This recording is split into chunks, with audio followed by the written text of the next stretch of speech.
सूर्यः सौरमधीन्द्रोच्च पदवीं सन्मङ्गलं मङ्गलः सद्बुद्धिं च बुधो गुरुश्च गुरुतां शुक्रः सुखं शं शनिः राहुर्बाहुबलं करोतु सततं केतुः कुलस्योन्नतिं नित्यं प्रीतिकरा भवन्तु मम ते सर्वेऽनुकूलाग्रहाः। नमो नमः। अहं रोहणः। आज मैं ज्योतिष में केतु देव की भूमिका लेकर उपस्थित हूँ। यदि आपने इस चैनल को अभी तक सब्सक्राइब नहीं किया है तो कृपया सब्सक्राइब करें, जिससे मुझे ऐसी ज्योतिषीय सामग्री साझा करने के लिए और अधिक प्रेरणा मिलेगी। अब चलते हैं आज के विषय पर। ज्योतिष में केतु देव की भूमिका। सामान्यतः राहु और केतु दोनों ही बुरे ग्रह माने जाते हैं। हालांकि इन दोनों के बीच बड़ा अंतर है। राहु भौतिकता का प्रतीक है, जबकि केतु आध्यात्मिकता का प्रतीक है। इसी प्रकार राहु देव व्यक्ति को भोग विलास से आसक्त बनाते हैं, जबकि केतु देव व्यक्ति को भोग विलास से मुक्त कराते हैं। केतु देव एकांत, त्याग, कारागार, गोपनीयता, मोक्ष,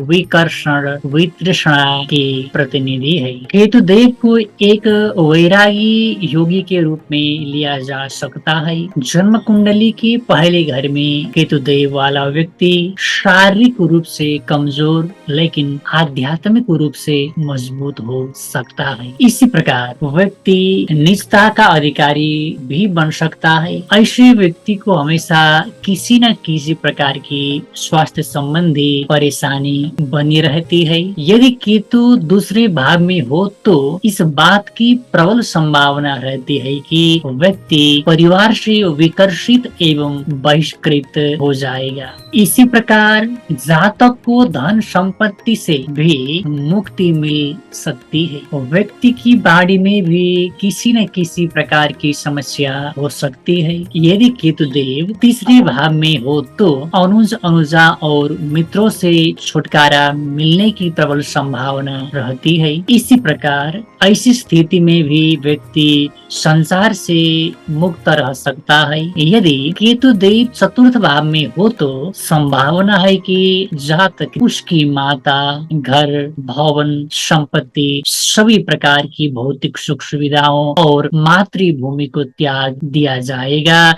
और मुक्ति मिल जाएगी। माँ का प्यार, वात्सल्य, ममता और स्नेह पाना बहुत मुश्किल हो सकता है। यदि केतु देव पंचम भाव में हो तो संतान प्राप्ति में परेशानी, संतान से नाराजगी, संतान से मुक्ति, अस्वस्थ संतान आदि की संभावना अधिक रहती है। यदि केतु देव छठे भाव में हो तो व्यक्ति रोग, ऋण और शत्रुओं से दूर रहता है। ऐसा व्यक्ति प्रतिस्पर्धा पर बिल्कुल भी ध्यान नहीं देता है। ऐसे व्यक्ति माओली पक्ष को भी नापसंद करता है। ऐसी स्थिति में इस बात की प्रबल संभावना है कि केतु देव जातक को मोक्ष प्रदान करते हैं। यदि केतु देव सातवें घर में हो तो व्यक्ति दाम्पत्य से विमुख हो सकता है और विवाह से भी मुक्त हो सकता है। अर्थात ऐसी स्थिति में संभावना है कि व्यक्ति आजीवन ब्रह्मचारी रहेगा। यदि केतु देव आठवें भाव में हो तो दीर्घकालिक बीमारी से मोक्ष प्राप्ति,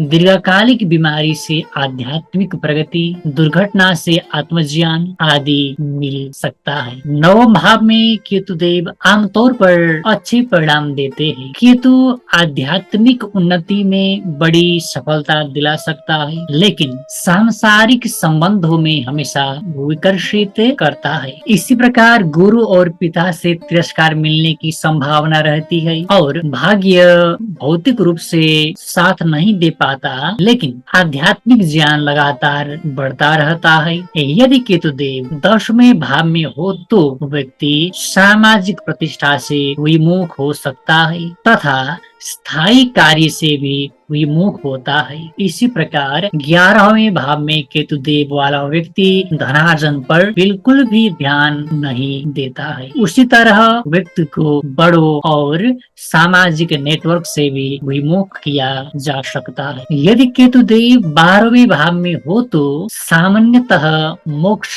निश्चित है। हालांकि व्यक्ति भौतिक संसार से अलग रह सकता है। संक्षेप में केतु देव त्याग, एकांत, आध्यात्मिकता, ध्यान, वितृष्णा, विकर्षण, मोक्ष आदि का कारक है। केतु देव को संतुष्ट रखने के लिए त्याग की भावना जरूरी है। वही केतु देव विकलांगों की सेवा से भी संतुष्ट होते हैं। इसके अलावा धार्मिक गतिविधि भी लाभकारी होती है। अगले एपिसोड में मैं ज्योतिष शास्त्र में पितृभक्ति की महत्ता के बारे में बताऊंगा। नमस्ते।